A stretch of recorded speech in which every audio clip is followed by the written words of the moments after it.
देखिए, मैं सबसे पहले तो हिमाचल गवर्नमेंट, हमारे मुख्यमंत्री श्री सुखराम सुखू जी का धन्यवाद करना चाहूँगी, जिन्होंने हमें कैश अवार्ड से सम्मानित किया। और अगर कैश अवार्ड की बात करूँ तो लास्ट टाइम जो 18th एशियन गेम्स हुआ था, उससे पहले 14th एशियन गेम्स हुआ था, तो कैश अवार्ड बहुत कम था। उसके अकॉर्डिंग अभी बहुत अच्छी राशि बढ़ाई गई है, तो मैं बहुत बहुत धन्यवाद करना चाहूँगी। मैं न्यू जनरेशन को, यंग पीढ़ी को यही बोलना चाहूँगी, जितना हो सके स्पोर्ट्स में ध्यान दे। और गवर्नमेंट से भी ये आग्रह करती हूँ कि जगह जगह स्पोर्ट्स एकेडमी खोली जाए, क्लब खोले जाए। अगर हमारे बच्चे स्पोर्ट्स में ज़्यादा ध्यान देंगे तो ऑटोमेटिक नशे से दूर रहेंगे। गवर्नमेंट के लिए मैं यही बोलना चाहूँगी, जी, जी।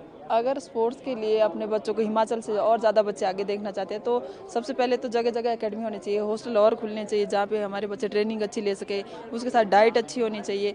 और जब कोई बच्चे खेल के आते हैं तो उसके साथ कैश आउट भी और अच्छा होना चाहिए। अभी मैं हरियाणा की बात करूँ तो हरियाणा में 3 करोड़ है।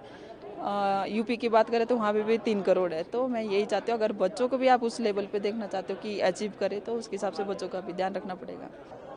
देखिए, मैं सबसे पहले तो हिमाचल गवर्नमेंट, हमारे मुख्यमंत्री श्री सुखराम सुखू जी का धन्यवाद करना चाहूँगी, जिन्होंने हमें कैश अवार्ड से सम्मानित किया। और अगर कैश अवार्ड की बात करूँ तो लास्ट टाइम जो 18th एशियन गेम्स हुआ था, उससे पहले 14th एशियन गेम्स हुआ था, तो कैश अवार्ड बहुत कम था। उसके अकॉर्डिंग अभी बहुत अच्छी राशि बढ़ाई गई है, तो मैं बहुत बहुत धन्यवाद करना चाहूँगी। मैं न्यू जनरेशन को, यंग पीढ़ी को यही बोलना चाहूँगी, जितना हो सके स्पोर्ट्स में ध्यान दे। और गवर्नमेंट से भी ये आग्रह करती हूँ कि जगह जगह स्पोर्ट्स एकेडमी खोली जाए, क्लब खोले जाए। अगर हमारे बच्चे स्पोर्ट्स में ज़्यादा ध्यान देंगे तो ऑटोमेटिक नशे से दूर रहेंगे। गवर्नमेंट के लिए मैं यही बोलना चाहूँगी, जी, जी। अगर स्पोर्ट्स के लिए अपने बच्चों को हिमाचल से और ज़्यादा बच्चे आगे देखना चाहते हैं, तो सबसे पहले तो जगह जगह एकेडमी होनी चाहिए, हॉस्टल और खुलने चाहिए जहाँ पे हमारे बच्चे ट्रेनिंग अच्छी ले सके। उसके साथ डाइट अच्छी होनी चाहिए।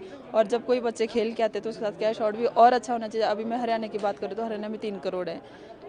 यूपी की बात करें तो वहाँ पे भी 3 करोड़ है। तो मैं यही चाहती हूँ, अगर बच्चों को भी आप उस लेवल पे देखना चाहते हो कि अचीव करे, तो उसके हिसाब से बच्चों का भी ध्यान रखना पड़ेगा। देखिए, मैं सबसे पहले तो हिमाचल गवर्नमेंट, हमारे मुख्यमंत्री श्री सुखराम सुखू जी का धन्यवाद करना चाहूँगी, जिन्होंने हमें कैश अवार्ड से सम्मानित किया। और अगर कैश अवार्ड की बात करूँ तो लास्ट टाइम जो 18th एशियन गेम्स हुआ था, उससे पहले 14th एशियन गेम्स हुआ था, तो कैश अवार्ड बहुत कम था। उसके अकॉर्डिंग अभी बहुत अच्छी राशि बढ़ाई गई है, तो मैं बहुत बहुत धन्यवाद करना चाहूँगी। मैं न्यू जनरेशन को, यंग पीढ़ी को यही बोलना चाहूँगी, जितना हो सके स्पोर्ट्स में ध्यान दे। और गवर्नमेंट से भी ये आग्रह करती हूँ कि जगह जगह स्पोर्ट्स एकेडमी खोली जाए, क्लब खोले जाए। अगर हमारे बच्चे स्पोर्ट्स में ज़्यादा ध्यान देंगे तो ऑटोमेटिक नशे से दूर रहेंगे। गवर्नमेंट के लिए मैं यही बोलना चाहूँगी, जी, जी। अगर स्पोर्ट्स के लिए अपने बच्चों को हिमाचल से और ज़्यादा बच्चे आगे देखना चाहते हैं, तो सबसे पहले तो जगह जगह एकेडमी होनी चाहिए, हॉस्टल और खुलने चाहिए जहाँ पे हमारे बच्चे ट्रेनिंग अच्छी ले सके। उसके साथ डाइट अच्छी होनी चाहिए। और जब कोई बच्चे खेल के आते हैं तो उसके साथ कैश आउट भी और अच्छा होना चाहिए। अभी मैं हरियाणा की बात करूँ तो हरियाणा में 3 करोड़ है। यूपी की बात करें तो वहाँ पे भी 3 करोड़ है। तो मैं यही चाहती हूँ, अगर बच्चों को भी आप उस लेवल पे देखना चाहते हो कि अचीव करे, तो उसके हिसाब से बच्चों का भी ध्यान रखना पड़ेगा।